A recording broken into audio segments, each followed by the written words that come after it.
अशीच होई होती. त्याचं अभिनंदन की आमच्या शब्दाखातर जयेश जुमाळे हे बिजलीनगरमध्ये उभे राहिले आणि खरोखरच चांगल्या पद्धतीने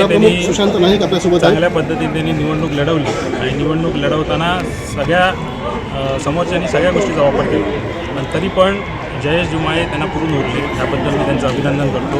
आणि बिजलीनगर जे आमचं वॉर्ड आहे जो बिजलीनगर जो 13 नंबर वॉर्ड होता तो ह्याच्या आधी माझ्याकडे होता. OBC पडल्यामुळे आम्ही जयेश जुमाळे यांना तिकीट दिलेलं होतं आणि ते मतदार हे आमच्या बरोबर राहिले याचा आम्हाला आनंद भरपूर प्रमाणात आहे. आणि बिजलीनगर वासियांचं मी खरोखर आभार व्यक्त करतो की तुम्ही आमच्या जो उमेदवार आहे जयेश जुमाळे यांना विजय करून दिल्याबद्दल बिजलीनगर वासियांचं मी सगळ्यात आभार व्यक्त करतो. बालेकिल्ला अभेद आम्ही पहिल्यापासून सांगत होतो की हा आमचा बालेकिल्ला आहे आणि त्या पद्धतीने जयेश जुमाळेने सुद्धा त्याचंसुद्धा कौतुक केलं पाहिजे की त्यांनी सुद्धा चांगलं काम केलं.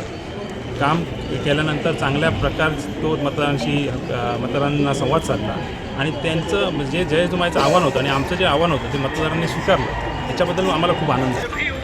खरं म्हणजे खूप चांगल्या प्रमाणामध्ये संदेश पारकर यांची खरोखर मी सांगत होतो तुम्हाला की त्या पद्धतीने एक सहानुभूतीची लाट होती आणि त्या पद्धतीने ती दिसली आताच्या घडीला. त्याच पद्धतीने पुढच्या 2 वॉर्डमध्ये सुद्धा आम्हाला अपेक्षा आहे की संदेश पारकर यांना लीड राहील आणि त्या पद्धतीने संदेश पारकर विजयी होतील अशी आम्हाला खात्री आहे. आणि चांगल्या प्रकारचं हे नियोजन या ठिकाणी आम्ही ह्या वॉर्डमध्ये करण्यात यशस्वी ठरलो आणि सगळेच म्हणजे मतदार असतील, आमचे भाऊ संकेत नाईक असतील, जयेश जुमाळे असतील, रुपेश नार्वेकर असतील आणि जाधव असतील यांचा सगळ्यांचं मी अभिनंदन करतो की ह्या 3ऱ्या फेरीमध्ये आम्हाला मोठ्या प्रमाणात लीड या ठिकाणी. किती मतांचं लीड आहे संदेश पारकर आता बघितलं आपण?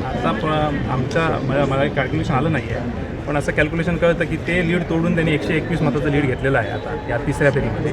आता आमची 4थी फेरी शिल्लक आहे.